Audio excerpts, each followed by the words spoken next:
अब इसके बाद साध्य रोगों का चिकित्सा सूत्र और असाध्य रोगों में चिकित्सा का अभाव, इसका वर्णन किया गया है। इसका वर्णन 62 नंबर श्लोक में किया गया है, 62 नंबर के श्लोक में किया गया है। विपरीत गुणैः देश मात्रा काल उपपादितैः भेषजैर् विनिवर्तन्ते विकारा साध्य समता साधनम न त्वसाध्यानां व्याधीनां उपदिश्यते। अर्थात साध्य रोगों का चिकित्सा सूत्र। जब देश अर्थात भूमि, जिस जगह पे वो रह रहा है, और रोगी का शरीर, दोनों, मात्रा, समुचित मात्रा, जो वय यानी आयु, बल कैसा है, हेल्दी है कि नहीं, शरीर, अग्नि, उसकी पाचन शक्ति कैसी है, साथ में आदि का विचार करके दी गई हो। काल यानी समय, आवस्थिक, नित्यक, इन सब के विपरीत गुण वाले, हेतु, व्याधि से विपरीत या विपरीत अर्थकारी औषधियाँ, ये सब क्या है मैं आगे बताऊंगा आपको। इन सभी औषधियों का प्रयोग युक्तिपूर्वक, युक्ति ये भी बहुत इंपॉर्टेंट वर्ड है यहाँ पे, इसका भी इम्प्लीमेंटेशन बहुत ज़्यादा है। युक्ति अर्थात अपने दिमाग से सोचा गया, साथ में उसका सोच करके किया गया। ये नहीं कि कहना चाहिए जो लिखा हुआ है उसी हिसाब से चलना है। ये साफ साफ यहाँ पे बताया गया है कि अपने दिमाग से भी काम करना है।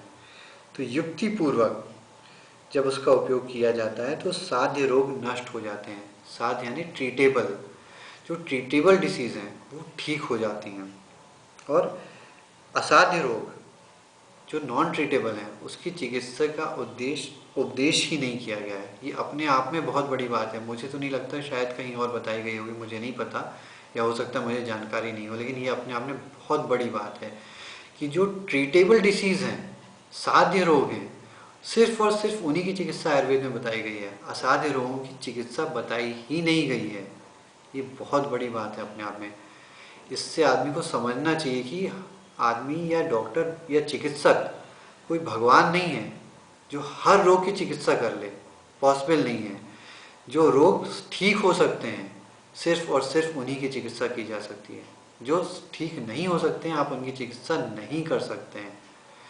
जिससे स्वाभाविक रोग हैं, क्षुध, पिपासा, ज्वरा, मृत्यु, निद्रा, क्षुधा, भूख, मृत्यु, निद्रा, ये सारी चीज़ें स्वाभाविक रोग बताई गई हैं। आदमी इसकी चिकित्सा नहीं कर सकता है। अब कोई ये सोच सकता है कि हो सकता है इसको रोग ही ना माने, लेकिन आयुर्वेद में बताया गया है।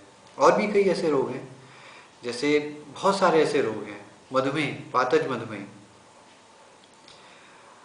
उसकी भी चिकित्सा नहीं बताई गई है, आयुर्वेद में ही नहीं बताई गई है, क्योंकि असाध्य बोला जाता है। लेकिन ये बहुत गलत मार्केटिंग होती है, मुझे समझ में नहीं आता क्यों होती है। इसी में मुझे गुस्सा आता है, और इन सभी चीज़ों के लिए मैंने वीडियो बनाना चालू की ताकि आपको सच का पता चल सके।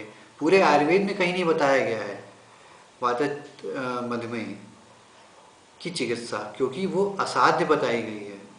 लेकिन असाध्य होने के बावजूद किसी रोगी को ऐसा नहीं है कि उसको छोड़ देना है, ये भी आयुर्वेद में बताया गया है।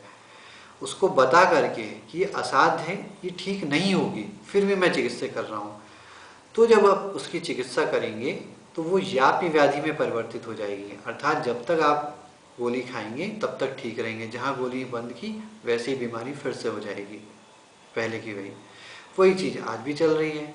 बताइए कहाँ किसी को डायबिटीज़ ठीक हो गई? वो जब तक आप गोली खा रहे हो तब तक सही है, वरना फिर वही की वही हाल है। तो ये उस जमाने से चला आ रहा है, लेकिन लोग इतनी गलत मार्केटिंग करते हैं। मैंने रामदेव को सुना हुआ है, उन्हीं ने बोला हुआ है, कहना चाहिए ये दवाई लीजिए, ये दवाई लीजिए, इससे कहना चाहिए ठीक होता है।